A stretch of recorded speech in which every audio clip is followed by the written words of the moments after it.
గతంలో మనకు అనేక సంక్షేమ కార్యక్రమాలు మరి మావయ్య గారు కూడా మంత్రిగా పనిచేస్తారు, మత్స్యశాఖ మంత్రిగా 2004లో ఆనాడు అనేక పథకాలు తీసుకొచ్చి మరి సముద్రం మీద వేటేళ్ళేవాళ్ళంటే వాళ్ళకి ఆ రోజున ఆయిల్ సబ్సిడీలు ఇవ్వడం, వాళ్ళకి కావాల్సినటువంటి వలలు పోర్టులు అన్ని అందించడం జరిగింది. తర్వాత 2019 నుంచి 2014 నుంచి 19 వరకు నేను మత్స్యశాఖ మంత్రిగా లేకపోయినా ఎక్సైజ్ ఆ రోజున బీసీ వెల్ఫేర్ చూసినటువంటి సందర్భంలో మరి మన వాళ్ళు పడుతున్నటువంటి కష్టాన్ని చూసి ముఖ్యమంత్రి గారికి చెప్పితే మరి చిన్న వయసులోనే వేడ చేసుకోలేకపోతున్నారు, ఇబ్బందులు పడుతున్నారంటే 50 సంవత్సరాలకే పెన్షన్ ఇచ్చినటువంటి వ్యక్తి చంద్రబాబు నాయుడు గారి మత్స్యకారులకి 50 సంవత్సరాల పెన్షన్ మొట్టమొదటి ఇచ్చిన కూడా చంద్రబాబు నాయుడు గారే.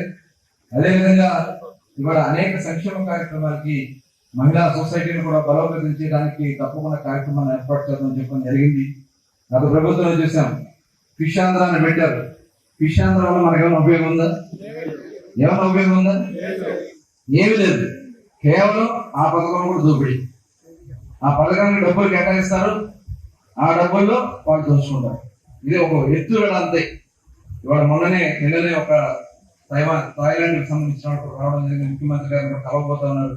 ఇలా చాలా మంది మత్స్య సంపదను కూడా వృద్ధి చేయడానికి ఉన్నటువంటి, ఎందుకంటే మనమే ఎక్కువ మన సంపద విదేశీ మార్గ ద్రవ్యాన్ని తీసుకొచ్చేది మత్స్యశాఖ ద్వారానే మనకు ఎక్కువ వస్తాం.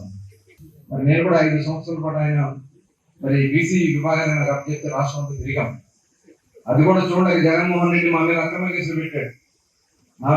నన్ను ఒక హత్య కేసులో పెట్టి 54 రోజులు కూడా రాజమండ్రి జైలు పెట్టించాడు జగన్మోహన్ రెడ్డి. మీరు అధైర్యపడద్దు, మీకు తోడుగా నేనున్నా అని చెప్పి బలంగా నన్ను ముందుకు నడిపించిన వ్యక్తి చంద్రబాబు నాయుడు.